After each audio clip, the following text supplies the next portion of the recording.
കഴിഞ്ഞ ക്ലാസ്സുകളിൽ നമ്മൾ ഫ്രഞ്ച് റവല്യൂഷനും അമേരിക്കൻ റവല്യൂഷനും പഠിച്ചു.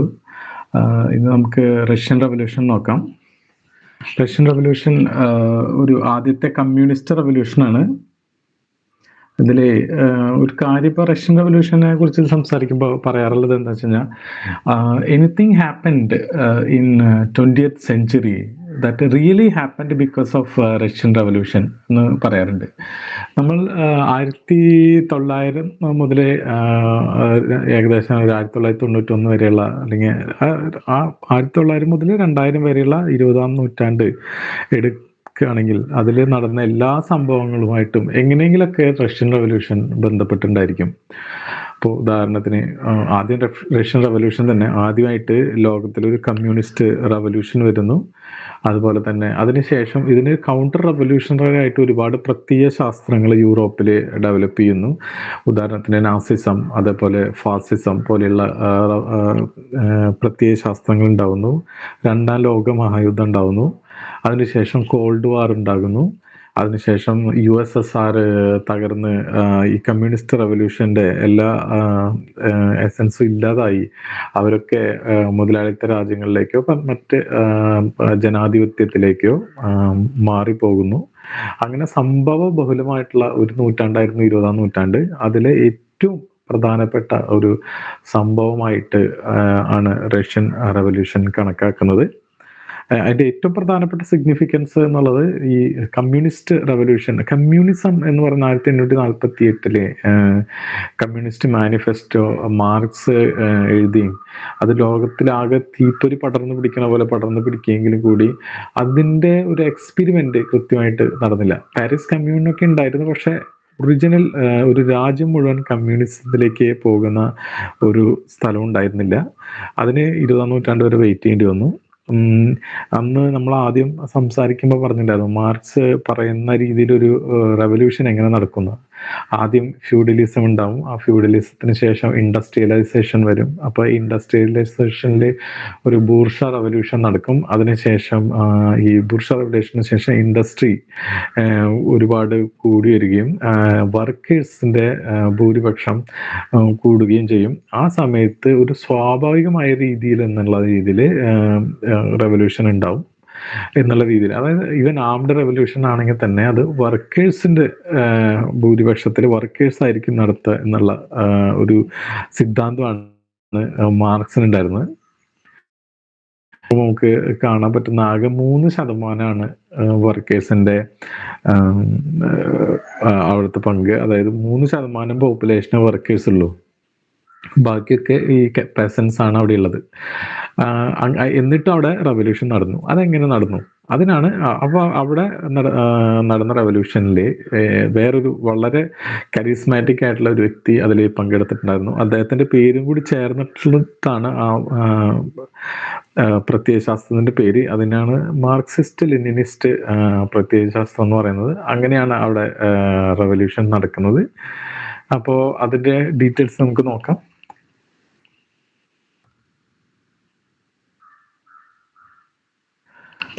നമുക്ക് ആദ്യം എല്ലാ റവല്യൂഷനിലും പഠിക്കുന്ന പോലെ ഈ റവല്യൂഷന് മുമ്പ് റഷ്യയുടെ അവസ്ഥ എന്തായിരുന്നു നോക്കാം. ഒന്നാമത്തെ കാര്യം ഞാൻ നേരത്തെ പറഞ്ഞല്ലോ, ഈ 3% മാത്രമാണ് ഇൻഡസ്ട്രിയലൈസേഷൻ ഉള്ളത്. അത് തന്നെ ഇങ്ങനെ വന്നതെന്ന് നമുക്ക് കൂടുതലായിട്ട് പഠിക്കാം. അന്നത്തെ കാലത്ത്, അതായത് 1800കളുടെ അവസാനത്ത് യൂറോപ്പിൽ നമുക്കറിയാം ഫ്രഞ്ച് റവല്യൂഷൻ നടന്നു.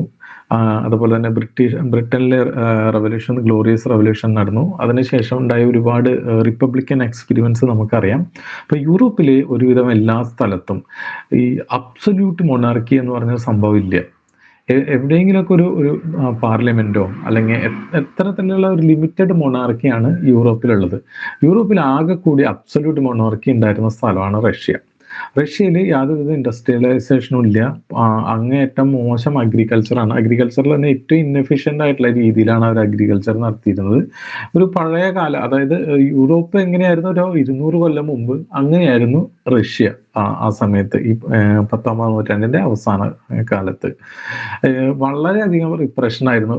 സാർ എന്ന് പറഞ്ഞാൽ റൊമനോവ് രാജാക്കന്മാരാണ്. അവരുടെ സ്ഥാനത്തിന്റെ പേരാണ് സാർ ചക്രവർത്തിമാർ. വളരെയധികം എന്താ പറയാ, ഭയങ്കര കുപ്രസിദ്ധി ആർജിച്ച രാജാക്കന്മാരായിരുന്നു. വളരെ എന്താ പറയാ, കടുംപിടുത്താണ് അവരുടെ ഭരണത്തിലുണ്ടായിരുന്നത്.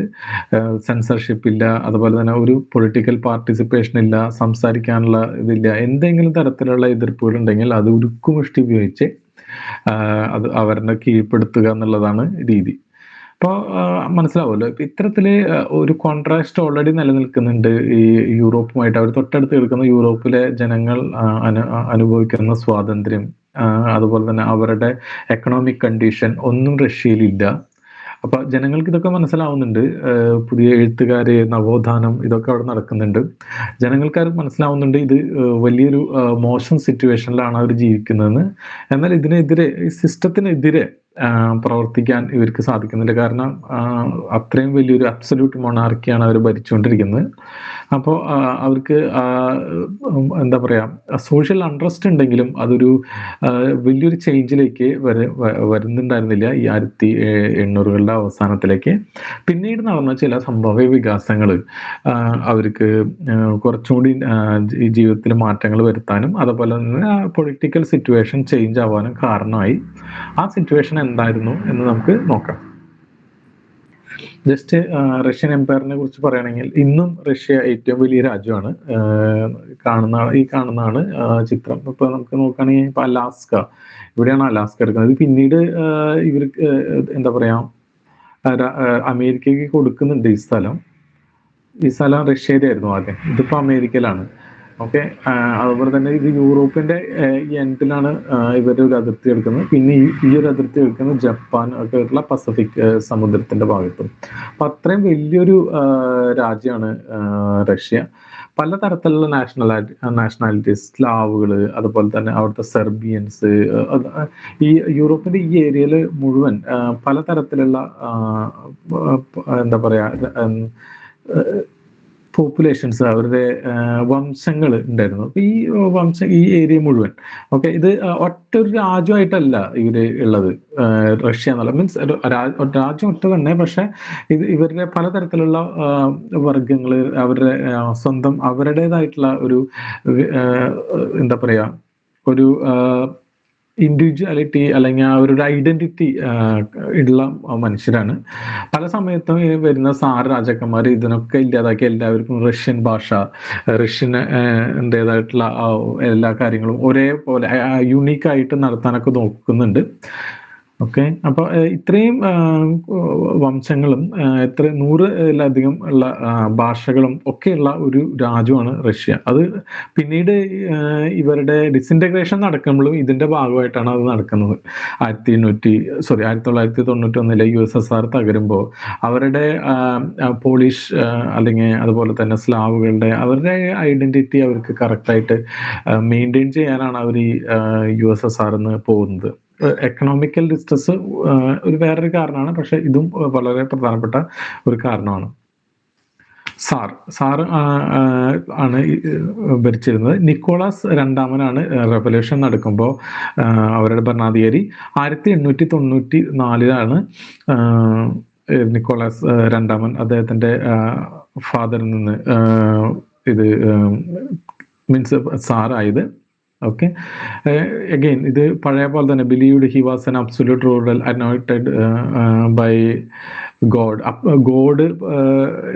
മറ്റേ ലൂയി 14 ഒക്കെ രാജാധികാരം ദൈവദത്തമാണ് എന്നൊക്കെയുള്ള സംഭവം. അപ്പൊ ഇങ്ങനെയുള്ള ഒരു രീതിയിലാണ് ഇവർ ഭരിച്ചുകൊണ്ടിരുന്നത്. ഇദ്ദേഹത്തിന്റെ പേര് സെർഗി വിറ്റ് എന്നാണ്. ഇപ്പൊ ഞാൻ നേരത്തെ പറഞ്ഞ പോലെ 1890 വരെ വളരെ മോശം സാഹചര്യത്തിൽ ഒരു അഗ്രികൾച്ചറൽ എക്കണോമി ആയിരുന്നു റഷ്യ. ഇദ്ദേഹം ഇവരുടെ ഒരു മിനിസ്റ്റർ ആയിരുന്നു. ഇദ്ദേഹം എന്ത് ചെയ്തെന്ന് വെച്ച് കഴിഞ്ഞാൽ ഫ്രാൻസ് എന്ന് അതുപോലെ ബ്രിട്ടൻ എന്നൊക്കെ ഒരുപാട് എന്താ പറയാ എക്സ്പെർട്ടീസും അതുപോലെ തന്നെ അവരുടെ ഇൻവെസ്റ്റേഴ്സിനെ കൊണ്ട് ഇൻവെസ്റ്റ് ചെയ്യിപ്പിച്ചും ഈ റഷ്യനെ ഒരു സ്റ്റേറ്റ് സ്പോൺസേഡ് ഇൻഡസ്ട്രിയലൈസേഷൻ നടത്തി. ഒരുപാട് മീൻസ് മോസ്കോ പോലെ അല്ലെങ്കിൽ സെന്റ് പീറ്റേഴ്സ്ബർഗ് പോലെയുള്ള സ്ഥലങ്ങളിൽ ഒരുപാട് ഇൻഡസ്ട്രികൾ സ്റ്റാർട്ട് ചെയ്തു. ഓക്കെ. അപ്പൊ ഇങ്ങനെ ഇൻഡസ്ട്രി സ്റ്റാർട്ട് ചെയ്യുമ്പോൾ എന്താ പ്രശ്നം വെച്ച് കഴിഞ്ഞാൽ മോസ്കോ അല്ലെങ്കിൽ സെന്റ് പീറ്റേഴ്സ്ബർഗിലൊക്കെയുള്ള ജനങ്ങള്, അവിടുത്തെ ജനസംഖ്യ ഏകദേശം ഇരട്ടിക്കുക മാത്രമല്ല അവിടുത്തെ വർക്കേഴ്സിന്റെ സിറ്റുവേഷൻ വളരെ മോശമായി. വളരെ ചെറിയ ഇടുങ്ങിയ റൂമുകളിൽ ഒരുപാട് പേർക്ക് താമസിക്കേണ്ടി വരിക, സാനിറ്റേഷൻ ഇല്ല, ഓക്കെ, അങ്ങനെയുള്ള വലിയ പ്രശ്നങ്ങൾ.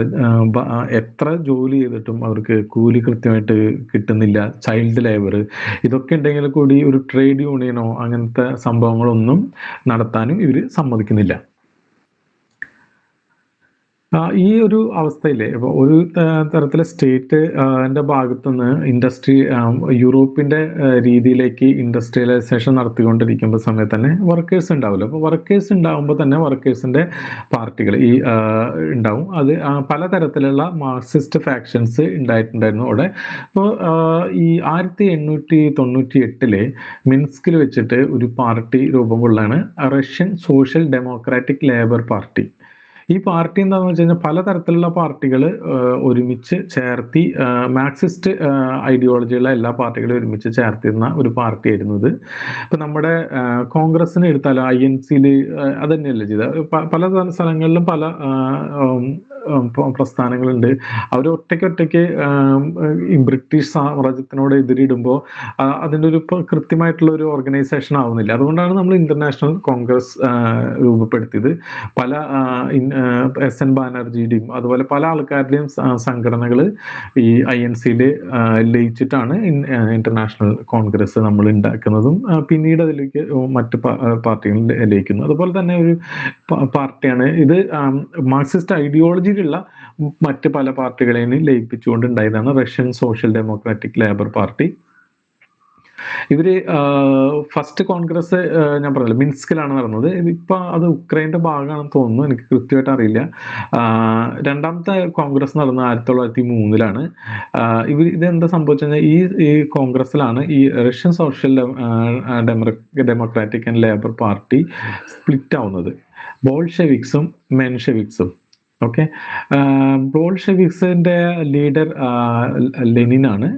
ഓക്കെ, അതുപോലെ തന്നെ മെൻഷെവിക്കിന്റെ ലീഡർ ജൂലിയസ് മൊറട്ടോവ്.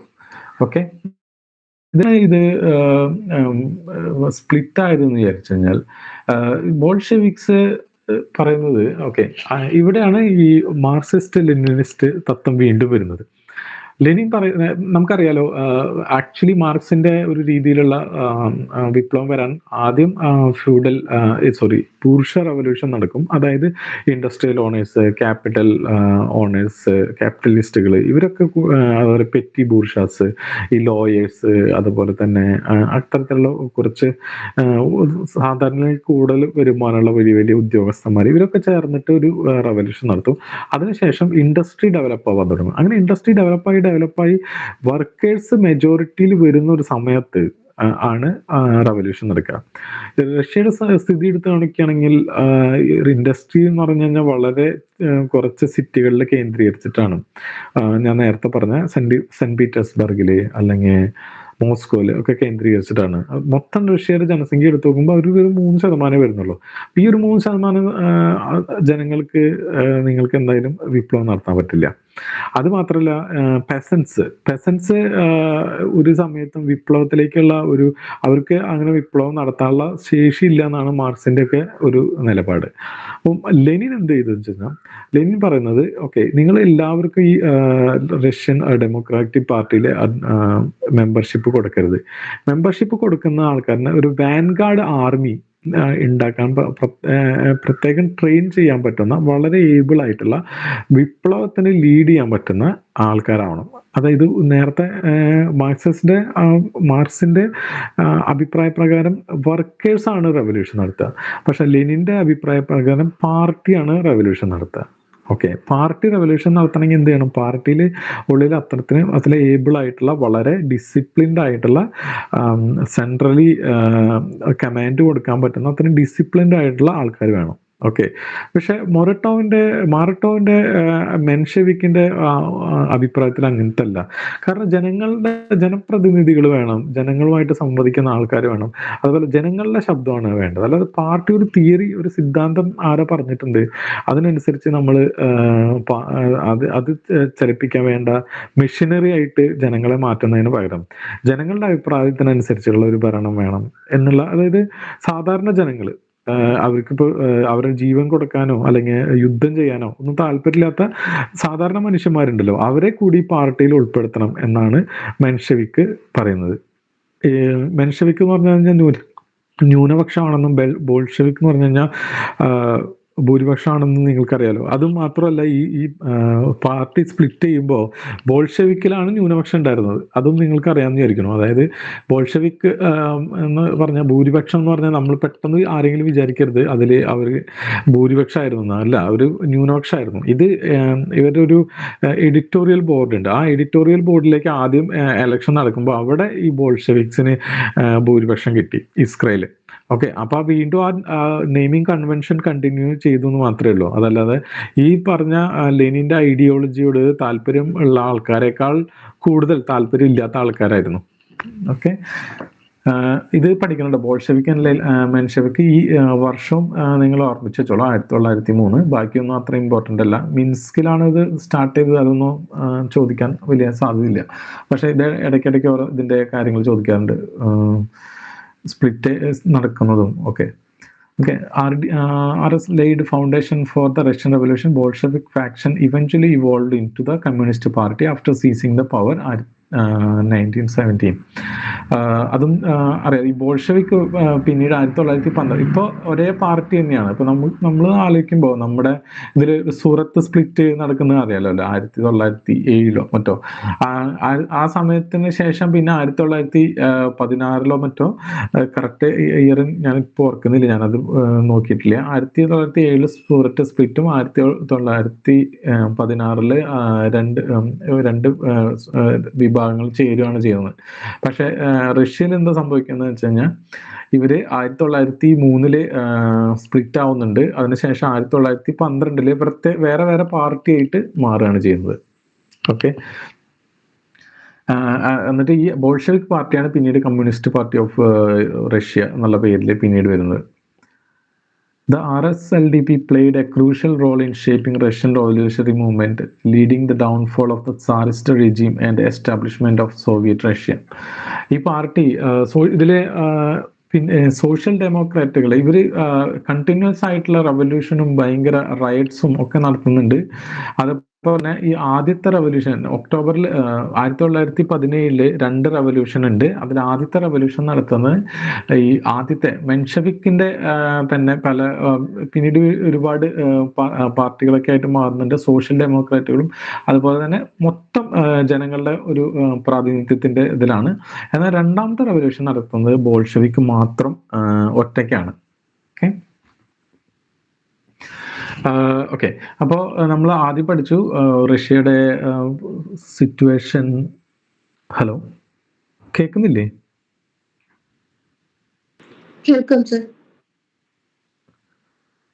ഓക്കെ, എന്താ മെസ്സേജ് അയച്ചത് എനിക്ക് മനസ്സിലായില്ല.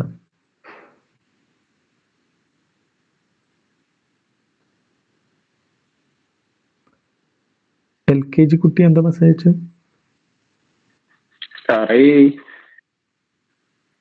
ഹലോ,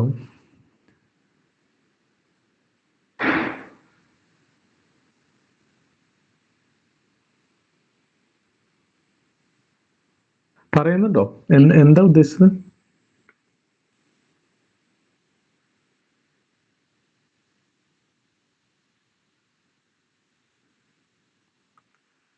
ഓക്കെ, കണ്ടിന്യൂ ചെയ്യാണ്. ഇത് 1905 2 കാര്യങ്ങൾ നടക്കുന്നുണ്ട് റഷ്യൻ റവല്യൂഷനായിട്ട് ബന്ധപ്പെട്ട്. ഒന്ന് ബ്ലഡി സൺഡേ മസാക്കർ, അതുപോലെ തന്നെ ഓക്കെ മെസ്സേജ് ശ്രദ്ധിക്കുക. അതാണ് ഞാൻ പറഞ്ഞത്, അൺമ്യൂട്ട് ചെയ്ത് സംസാരിക്കാൻ അവനൊന്നും ഉദ്ദേശിച്ചില്ല. ഓക്കെ, 1905 ഒരു ആക്ച്വലി 1905 ഒരു റവല്യൂഷൻ ഓഫ് 1905 എന്ന് പറഞ്ഞിട്ടുള്ള ഒരു സംഭവം ഉണ്ട്. ആക്ച്വലി അത് ഒരു റെവല്യൂഷനായിട്ട് കണക്കാക്കാൻ പറ്റുമെന്ന് അറിയില്ല. പക്ഷെ ആ സമയത്ത് വലിയ പൊളിറ്റിക്കൽ ഇഷ്യൂസ് നടക്കുന്നുണ്ട് റഷ്യയില്. അതിൽ ആദ്യത്തെ കാര്യമാണ് ബ്ലഡി സൺഡേ എന്ന് പറയുന്നത്. നമ്മൾ നേരത്തെ സംസാരിച്ചപ്പോൾ പറഞ്ഞു, അതായത് കാർഷികമായിട്ട് വളരെ ഇൻഎഫിഷ്യൻ്റ് ആയിട്ടുള്ള അഗ്രികൾച്ചർ ഫോളോ ഫോളോ ചെയ്തിരുന്ന തീരെ ഇൻഡസ്ട്രിയൽ അല്ലാത്ത ഒരു രാജ്യമായിരുന്നു റഷ്യ. അതിനെ 1890 സമയത്ത് വന്ന മിനിസ്റ്റേഴ്സും റഷ്യൻ സ്റ്റേറ്റും കൂടിയിട്ട് ഒരു സ്റ്റേറ്റ് സ്പോൺസേഡ് ഇൻഡസ്ട്രിയലൈസേഷൻ നടത്തുകയുണ്ടായി. അതേസമയം തന്നെ ഇൻഡസ്ട്രി വരുമ്പോൾ പിന്നെ അതിൻ്റെ എന്താ പറയാ, അതിൻ്റെ കൂടെ ആയിട്ടുള്ള ഇൻഡസ്ട്രി വരുമ്പോൾ അത് വർക്കേഴ്സ് ഉണ്ടാകും. ഇപ്പോൾ വർക്കേഴ്സിൻ്റെ ഭാഗമായിട്ട് പാർട്ടികൾ വരും. അങ്ങനെ പല പാർട്ടികളും വന്നു. അങ്ങനെ പാർട്ടികൾ വന്നതിൽ ഒരു പാർട്ടിയാണ് എല്ലാ പാർട്ടികളെയും ഏകോപിപ്പിച്ച് കൊണ്ടുപോകാൻ വേണ്ടിയിട്ട് Russian socialist democratic labour party വന്നു.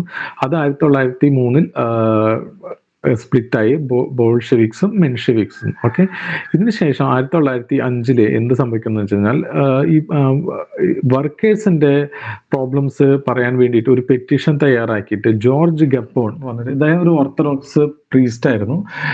ഇദ്ദേഹം ഒരു ലേബർ അസോസിയേഷൻ്റെ ഒക്കെ ലീഡറാണ്. ഇദ്ദേഹം ഒരുപാട് വർക്കേഴ്സുമായിട്ട് പാലസിലേക്ക്, സാറിൻ്റെ പാലസിലേക്ക് ചെല്ലുകയും അവിടെ വെച്ച് ഇവർ ഇദ്ദേഹത്തിന് ഒരുപാട് ലേബേഴ്സിനെ വെടിവെച്ച് കൊല്ലുകയും ചെയ്തു. അതൊരു സൺഡേ ആയിരുന്നു. ജനുവരി 22 കലണ്ടറിൽ, അവരുടെ കലണ്ടർ ഒറിജിനൽ ജനുവരി 9 ഓക്കെ. അത് ഈ പറഞ്ഞ സംഭവത്തിനാണ് ബ്ലഡി സൺഡേ എന്ന് പറയുന്നത്. ഇത് വളരെ പ്രധാനപ്പെട്ട ഒരു ഇഷ്യൂ ആണ്. ഇതിന് ശേഷം ഇപ്പൊ ഇങ്ങനെ ആൾക്കാരെ വെടിവെച്ച് കൊല്ലുന്ന ഒരു ന്യൂസ് എല്ലായിടത്തെയും പറഞ്ഞതിന് ശേഷം റഷ്യയിലും ആകമാനം വയലൻസ് പൊട്ടിപ്പുറപ്പെടുന്നുണ്ട്. പെസൻസ്, അഗ്രികൾച്ചറിലെ ആൾക്കാർ റൈറ്റ് നടക്കുന്നുണ്ട്. അതുപോലെ ഇൻഡസ്ട്രികളിലും വലിയ പ്രശ്നങ്ങൾ നടക്കുന്നുണ്ട്. ഓക്കെ, ഇതൊരു ഭാഗത്ത് നടക്കുന്നുണ്ട്. ഇനി അടുത്തൊരു പ്രശ്നമാണ് world war 1, sorry Russo Japanese war. ഈ റൂസോ ജപ്പാനീസ് വാറിൽ നമുക്കറിയാം, റഷ്യ അന്ന് ജപ്പാൻ എന്ന് പറഞ്ഞു കഴിഞ്ഞാൽ വലിയ ഒരു സംഭവമേ അല്ല.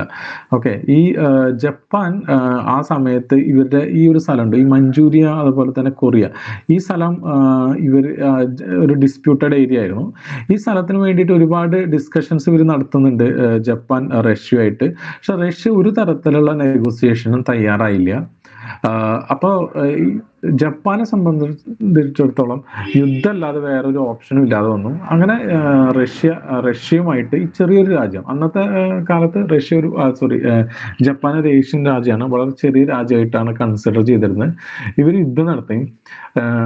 റഷ്യ അങ്ങേറ്റം മോശപ്പെട്ട രീതിയിൽ പരാജയപ്പെടുകയും ചെയ്തു. ഓക്കെ, ഇത് രണ്ട് തരത്തിൽ ഇതിന്റെ ആഫ്റ്റർ എഫക്റ്റ് ഉണ്ട്. ഒന്ന്, ലോകം മൊത്തം ഒരു കോളനി രാജ്യങ്ങൾ, അതുപോലെ ഏഷ്യൻ രാജ്യങ്ങൾക്ക് വലിയൊരു കോൺഫിഡൻസ് ആണ് ഇത് കൊടുത്തത്, ഈവൻ ഇന്ത്യയിലടക്കം.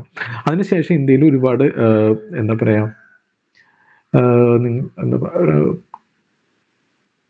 ഓക്കെ, ടെററിസ്റ്റ് ആക്ടിവിറ്റി അല്ലെങ്കിൽ എക്സ്ട്രീമിസ്റ്റ് ആക്ടിവിറ്റി, ടെററിസം എന്നുള്ള വാക്ക് നമ്മൾ ഉപയോഗിക്കാറില്ല. ഇപ്പോൾ ഒരുപാട് എക്സ്ട്രീമിസ്റ്റ് ആക്ടിവിറ്റീസ് നമുക്ക് 1905 ശേഷം കാണാം. ഇതിൽ വി ഡി സവർക്കർ, അതുപോലെ തന്നെ ഖുദിറാം ബോസ്, അങ്ങനെ പല ആൾക്കാരുടെയും പേരുകളും നമ്മൾ കാണുന്നത് ഈ 1905 ശേഷമാണ്. ഓക്കെ, അങ്ങനെ പല സ്ഥലങ്ങളിലും ഈ 1905 യുദ്ധം ഇന്റർനാഷണലി അഫക്റ്റ് ഉണ്ടാക്കിയിട്ടുണ്ട്. അതേപോലെ തന്നെ റഷ്യയിലും ഇത് വലിയ പ്രശ്നം ഉണ്ടാക്കി. കാരണം റെപ്യൂട്ടേഷൻ വളരെ മോശമായി സാർ ചക്രവർത്തിയുടെ.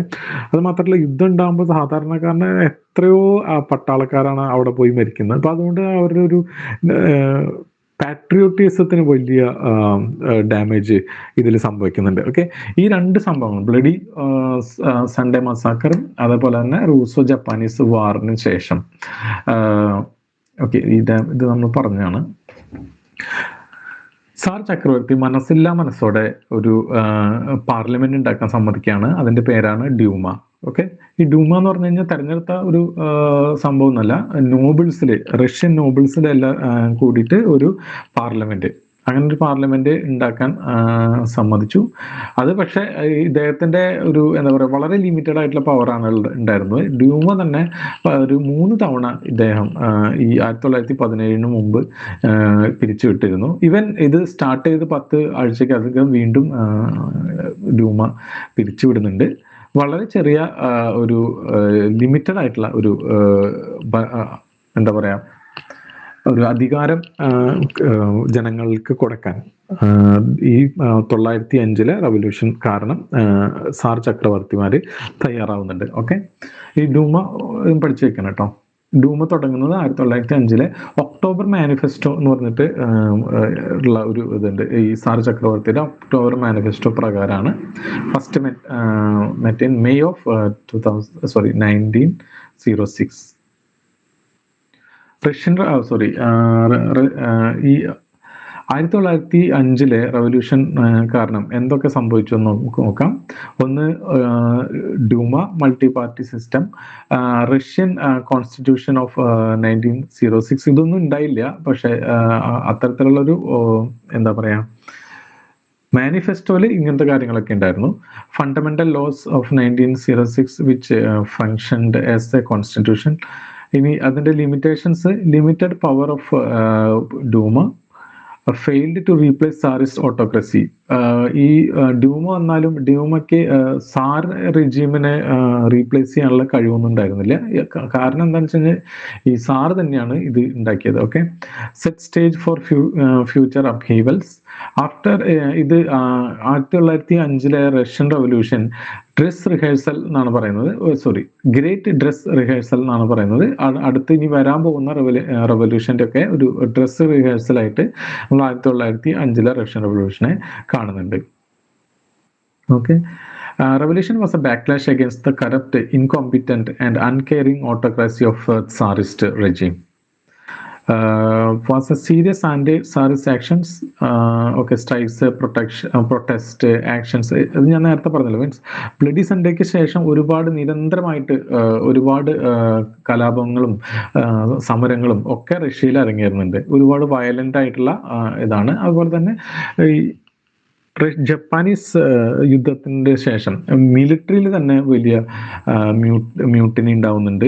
ഇത് വലിയൊരു അപകടമാണ്. മിലിറ്ററിയിൽ ബാക്കി എവിടെയും പ്രശ്നങ്ങളുണ്ടെങ്കിൽ മിലിറ്ററിനെ കൊണ്ടുവരാം. പക്ഷെ മിലിറ്ററിയിൽ ഇഷ്യൂസ് ഉണ്ടായിക്കഴിഞ്ഞാൽ അത് പിന്നെ അതിനെ കെയർ ചെയ്യാൻ വലിയ ബുദ്ധിമുട്ടാണ്. അവസാനം ഇത് തന്നെയാണ് ഈ സാറിസ്റ്റ് റെജിമിനെ 1917 ഫെബ്രുവരി റവല്യൂഷനിൽ അധികാരം നഷ്ടപ്പെടാനുള്ള കാരണം നമുക്കറിയാം. അന്ന് സമരം ചെയ്ത ജനങ്ങളോടൊപ്പം ജനങ്ങളെ വെടിയുതിർക്കാൻ പറഞ്ഞ എന്താ പറയാ ഓഫീസർമാരെ വധിച്ചുകൊണ്ട് ഈ മിലിറ്ററി ആർമി പേഴ്സണൽസ് അവരുടെ ഒപ്പം ചേരുകയാണ് ഉണ്ടായിരുന്നത്. ഓക്കെ, ഇത് 1905 വരെയുള്ള സംഭവങ്ങളാണ്. എന്തെങ്കിലും ചോദിക്കാനുണ്ടോ?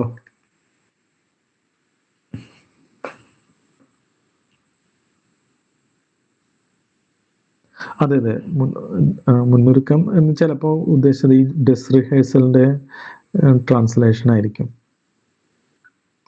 ഈ ഞാൻ നേരത്തെ പറഞ്ഞല്ലോ, ഇത് വളരെ അസ്വസ്ഥമായിട്ടുള്ളൊരു കമ്മ്യൂണിറ്റി ആയിരുന്നു ഇവരുടേത്. എന്തെങ്കിലും ഒരു ചാൻസ് കിട്ടാൻ വേണ്ടി കാത്തിരിക്കുമായിരുന്നു. അങ്ങനെയാണ് ഈ ഇൻഡസ്ട്രിയലൈസേഷൻ വരുന്നത്, വർക്കേഴ്സ് വരുമ്പോൾ എന്താ ഒരു ബെനിഫിറ്റ് എന്നുള്ളതെന്ന് വെച്ച് കഴിഞ്ഞാൽ നമുക്കറിയാലോ, അത് വർക്കേഴ്സ് എന്ന് പറഞ്ഞു കഴിഞ്ഞാൽ വളരെയധികം അന്നത്തെ ഇൻഡസ്ട്രിയൽ സിറ്റിയിൽ ഒരു ചെറിയ സ്ഥലത്ത് ഒരുപാട് ജനങ്ങളുണ്ടാവും. ഇപ്പൊ അഗ്രികൾച്ചറിൽ ഒന്ന് ആലോചിച്ചു നോക്കുക, അന്നത്തെ കാലത്ത് ഒരു സമരം നടത്തണമെങ്കിൽ എത്ര പെസൻസിന് പറ്റും? കാരണം എന്താ വെച്ച് കഴിഞ്ഞാൽ അവർ അത്രയും വലിയ ഏരിയയിൽ ജീവിക്കുന്ന മനുഷ്യന്മാരാണ്. അവർ ഓരോരുത്തർ പോയി സമരം ചെയ്യാനൊക്കെ എവിടെ സമരം ചെയ്യും? പാലസ് ഉള്ളത് ഈ സിറ്റികളിലാണ്. അത്തരത്തില് അവിടെ എന്തെങ്കിലും ചെറിയ ഒരു പ്രശ്നം ഇവരെ കൊണ്ട് ഉണ്ടാക്കുകയാണെങ്കിൽ അവിടുത്തെ വലിയ ലോക്കൽ ഗുണ്ടകളെയൊക്കെ വെച്ച് ഇവര് അടിച്ച് ഒതുക്കുകയാണ് സാധാരണ ചെയ്യുക. അപ്പൊ ഇത്തരത്തില് റഷ്യയുടെ സമൂഹത്തിന്റെ വലിയ അധോഗതിയായിട്ടും കൂടി അവർക്ക് ഇതിന് വേറൊരു ചേഞ്ച് വരുത്താൻ യാതൊരു ഓപ്ഷനും ഉണ്ടായിരുന്നില്ല. ഓക്കെ, അങ്ങനെയാണ് ഈ ഇൻഡസ്ട്രിയലൈസേഷൻ വരുന്നത്, വർക്കേഴ്സ് പാർട്ടികൾ വരുന്നത്. അതന്നെയാണല്ലോ ആദ്യമായിട്ട് ഈ ബ്ലഡി സൺഡേ എന്ന് പറഞ്ഞു കഴിഞ്ഞാൽ വർക്കേഴ്സ് ആണല്ലോ ഉണ്ടാകുന്നത്, പെസൻസ് അല്ലല്ലോ ചെയ്യുന്നത്. അങ്ങനെ പെസൻസിനൊക്കെ പിന്നീട് കൂട്ടുന്നുണ്ട്, പിന്നെ അവരെ തള്ളി പറയുന്നുണ്ട്. അത് വേറെ കാര്യം. മീൻസ് ഞാൻ ജസ്റ്റ് പറയുന്നത്, ഒരു റെവല്യൂഷനൊക്കെ ഉണ്ടാക്കണമെങ്കിൽ വലിയ ഒരു ഓട്ടോക്രാറ്റിക് ഭരണത്തിനൊക്കെ മറിച്ചിടണമെങ്കിൽ ചില ക്രൈറ്റീരിയാസ് ഉണ്ടായി വരേണ്ടതുണ്ട്. അതിലൊന്നാണ് ഇൻഡസ്ട്രി. ഇൻഡസ്ട്രി വന്നാലാണ് വർക്കേഴ്സ് ഉണ്ടാവുള്ളൂ. വർക്കേഴ്സ് എന്ന് പറഞ്ഞു കഴിഞ്ഞാൽ ഒരു ചെറിയൊരു സ്ഥലത്ത് ഒരുപാട് ജനങ്ങൾ, ഒരുപാട് യുണൈറ്റഡ് ആയിട്ടുള്ള, ഒരുമിച്ച് ജീവിക്കുന്ന ഒരുപാട് ആൾക്കാരാണ്. അപ്പോൾ അവരുടെ ഫോഴ്സ് വേറെയാണ്. ഈ പെസൻസ് എന്ന് പറഞ്ഞു കഴിഞ്ഞാൽ ഗ്രാമങ്ങളിൽ വളരെയധികം വിസ്തൃതമായ സ്ഥലങ്ങളിൽ അവിടെ ഇവിടെയൊക്കെ എടുക്കുന്ന പെസൻസിനെ സമ്മാനം ചെയ്യാൻ ഒന്ന് ആലോചിക്കുന്ന, ഇന്നൊക്കെ നമ്മൾ കാർഷിക സമരങ്ങളൊക്കെ കാണുന്നു. പണ്ടങ്ങനെ ഇത്രയും രാജ്യത്തെ എല്ലാ കർഷകരും വന്ന് സമരമൊന്നും ചെയ്യില്ലല്ലോ. ചിലപ്പോൾ ഈ പെസൻസ് അപ്രൈസിങ് ഉണ്ടാവുന്നുണ്ട്. അത് ഓരോ ഏരിയ വെച്ചിട്ടൊക്കെയാണ് ഉണ്ടാവുന്നത്. അത് ആ ഏരിയ വെച്ചിട്ട് ഉണ്ടാവുന്നതും വളരെ ലേറ്റ് ആയിട്ടാണ്. ഈ പറഞ്ഞ വളരെ മുമ്പൊന്നും ഇത്തരത്തിലും ഉണ്ടാവില്ല. ഏതിന്റെ ഇമ്പാക്റ്റ് ആണ്? 1905 മറ്റേ ജപ്പാനുമായിട്ടുള്ള യുദ്ധത്തിന്റെ ഇമ്പാക്ട് ഇന്ത്യയിലുണ്ട്. എക്സ്ട്രീമിസ്റ്റ് ആയിട്ടുള്ള ഒരുപാട് എലമെന്റ്സ് വരുന്നുണ്ട്. അത് നമുക്ക് ഇന്ത്യൻ ഓക്കെ, ഇന്ത്യയിൽ 2 തരത്തിലുള്ള സമയത്താണ് എക്സ്ട്രീമിസ്റ്റ് ഐഡിയോളജി ഉണ്ടായിട്ടുള്ളത്. ഒന്ന് 1905 ശേഷം ഏകദേശം 1915 വരെ. ആ ഇത് റൈറ്റ് വിങ് എക്സ്ട്രീമിസ്റ്റ് ആണ്. ഇപ്പോൾ പേര് കേട്ടാൽ തന്നെ അറിയാം നമുക്ക്, VD സവർക്കർ പോലെയുള്ള ആൾക്കാരുടെ എക്സ്ട്രീമിസ്റ്റ് ആണ്. അതിനുശേഷം 1920 മുതൽ 1930 വരെ, അല്ലെങ്കിൽ അതിന് സമയത്ത് അത് ലെഫ്റ്റ് വിങ് ഐഡിയോളജിയാണ്. ഉദാഹരണത്തിന് ഭഗത് സിംഗ്, സൂര്യസെൻ, അങ്ങനെയുള്ള ആൾക്കാരുടെ 2 തരത്തിലുള്ള എക്സ്ട്രീമിസ്റ്റ് വന്നിട്ടുണ്ട്. അതിന് ഒരു എക്സ്ട്രീമിസം ഇന്ത്യയിൽ വന്നത് 1905 ശേഷമാണ്. ഈ ജപ്പാനും റഷ്യയായിട്ടുള്ള യുദ്ധത്തിന് ശേഷം.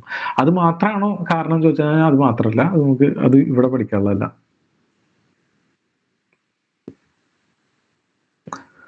ഓക്കെ, വേറെ എന്തെങ്കിലും ചോദിക്കാനുണ്ടോ?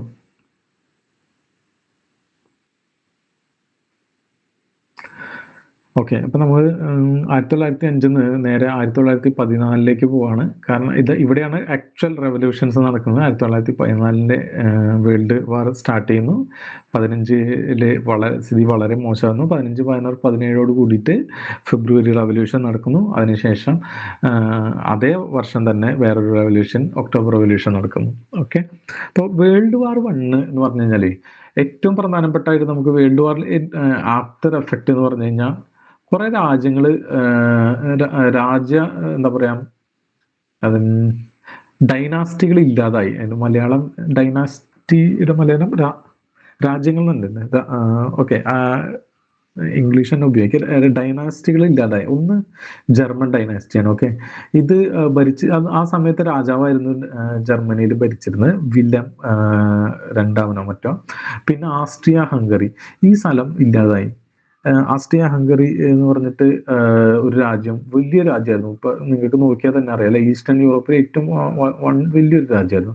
പിന്നെ ഒരു രാജ്യം ഓട്ടോമൻ എംപയർ. ഈ ഓട്ടോമൻ എംപയറും ഇല്ലാതായി. പിന്നെ അടുത്ത ആള് നമ്മുടെ റഷ്യയും ഇല്ലാതായി ഈ 1ാം ലോക മഹായുദ്ധത്തിൽ. അപ്പൊ 1ാം ലോക മഹായുദ്ധം എന്ന് പറഞ്ഞു കഴിഞ്ഞാൽ ബാക്കി എല്ലാതും ഉണ്ടെങ്കിലും നമ്മൾ ഈ റവല്യൂഷന്റെ പെർസ്പെക്റ്റീവിൽ നമുക്ക് കാണാൻ പറ്റും 4 വലിയ രാജവംശങ്ങൾ തകർന്നടിയുന്ന കാഴ്ചയാണ് കാണുന്നത്. വില്യം ഒന്നാമന്റെ Germany, Austria Hungary, Ottoman empire, Russia. Okay, ഈ ഇതിലൊക്കെ നമുക്ക് ആക്ച്വലി ഈ റഷ്യക്ക് ഇതിൽ പങ്കെടുക്കേണ്ട വലിയ കാര്യമായിട്ട് ഒന്നുമില്ല. പക്ഷെ ചെറിയ കുറച്ച് കാര്യങ്ങൾ എന്താണെന്ന് വെച്ച് കഴിഞ്ഞാൽ, ഒന്ന് ഈ സെർബിയ ഇവരുടെ ഒരു ആശ്രിത രാജ്യമാണ് സെർബിയ. ഈ രാജ്യങ്ങളിൽ ഇവിടെ ഇവരും ആസ്ട്രിയ ഹംഗറിയും കൂടിയിട്ടാണ് ആദ്യം യുദ്ധം തുടങ്ങുന്നത്. ഓക്കെ, ഈ സെർബിയും ആസ്ട്രിയ ഹംഗറിയും കൂടിയിട്ട്. ഇതിൽ അതിന്റെ കഥകളിലേക്കൊന്നും ഞാൻ പോകുന്നില്ല.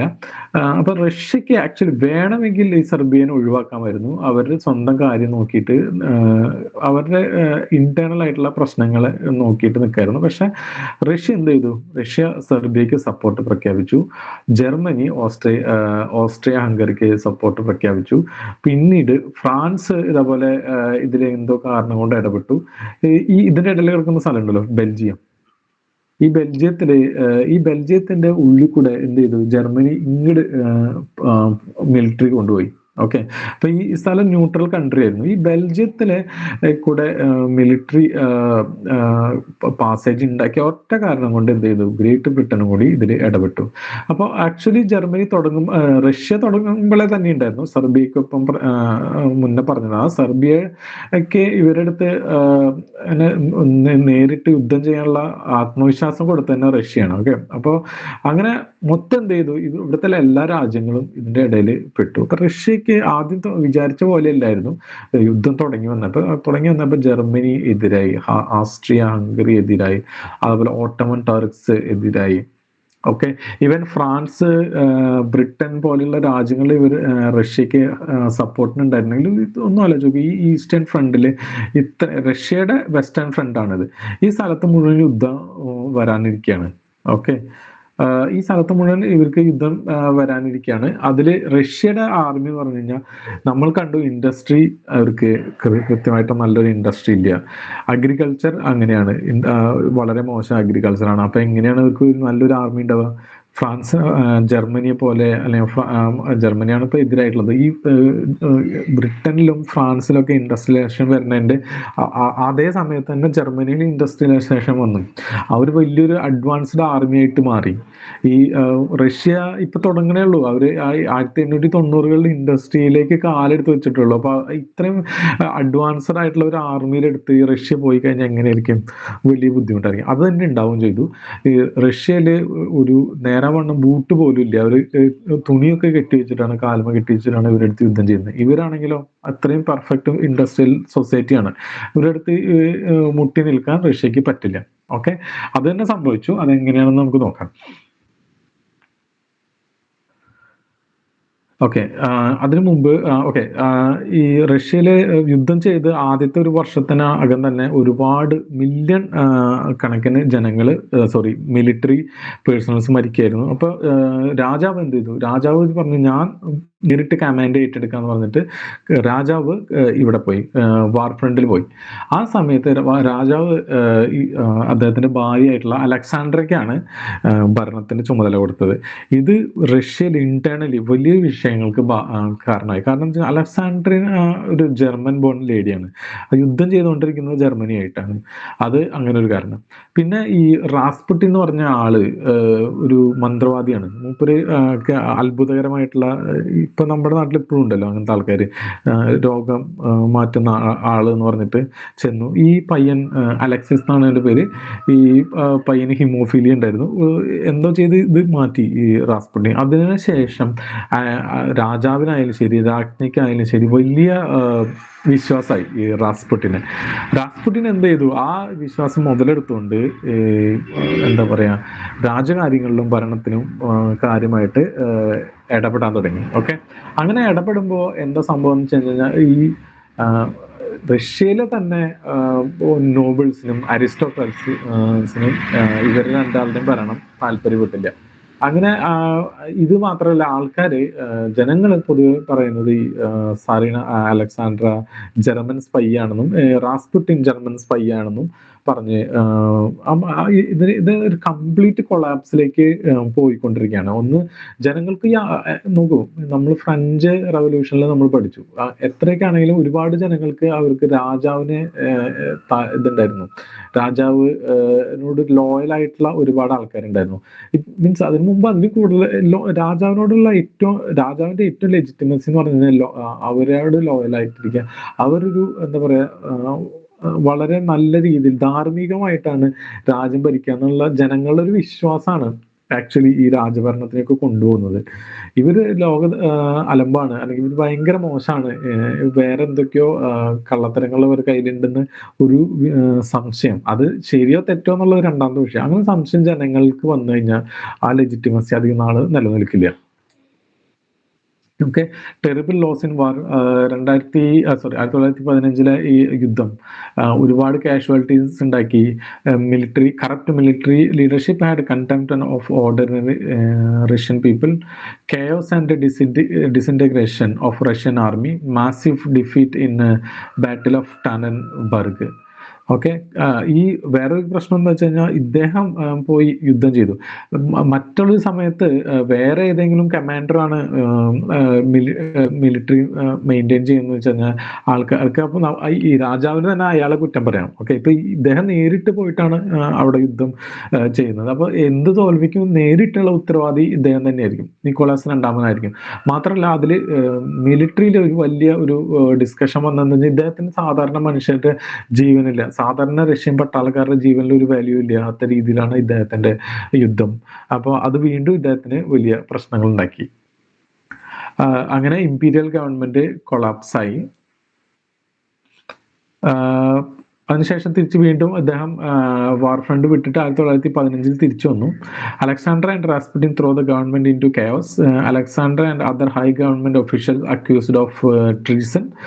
Rasputin assassinated in December 1916.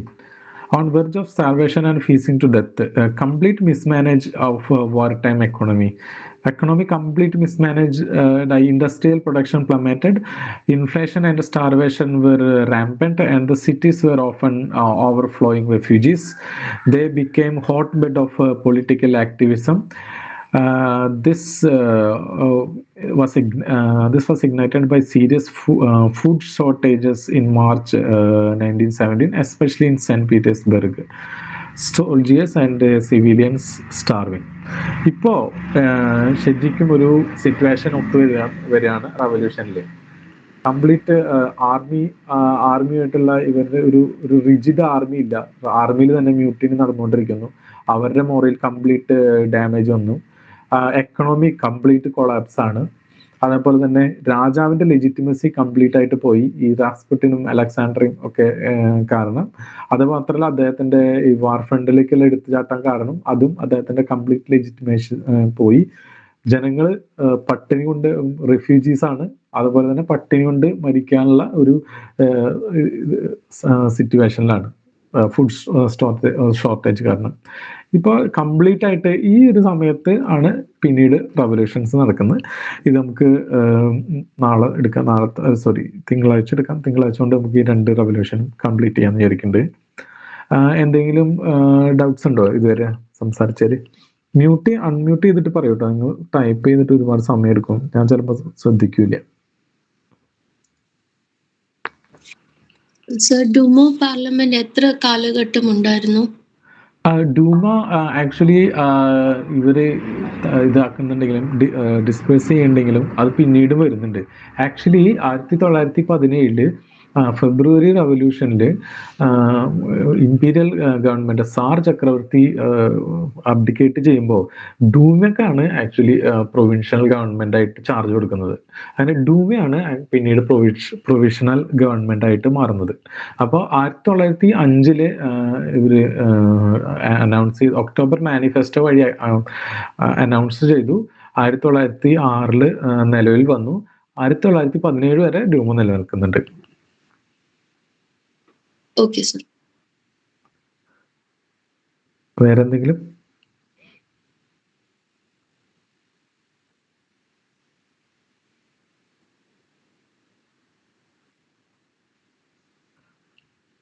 എന്തെങ്കിലും ഡൗട്ട് ഉണ്ടെങ്കിൽ ചോദിക്കാം, അല്ലെങ്കിൽ വേറെ എന്തെങ്കിലും നിങ്ങൾക്ക് തന്നെ ആഡ് ചെയ്യാനുണ്ടെങ്കിൽ പറഞ്ഞോളൂ.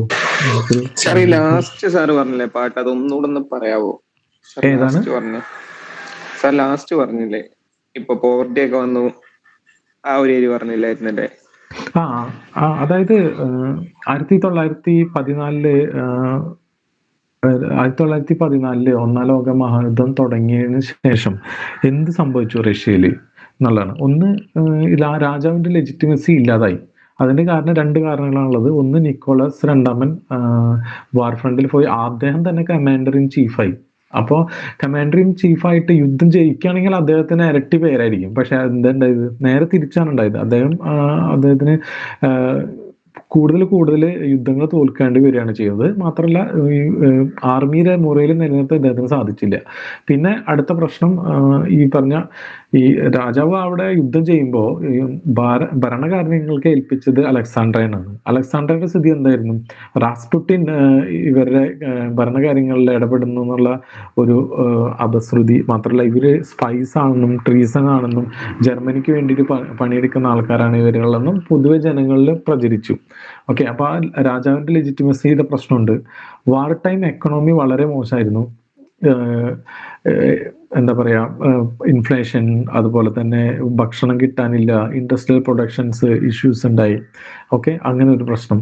അതേപോലെ തന്നെ പൊളിറ്റിക്കൽ ഈ ഇത്തരത്തിലുള്ള ഒരു കെയോസ് നടന്നുകൊണ്ടിരിക്കുമ്പോൾ തന്നെ ഇത് നല്ലൊരു മണ്ണാണ് എന്തിന് റവല്യൂഷന് വേണ്ടിയിട്ടുള്ളത്.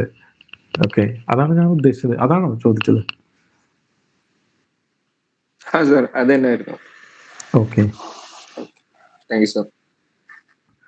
യാ, അപ്പൊ നമുക്ക് നിർത്തിയാലോ?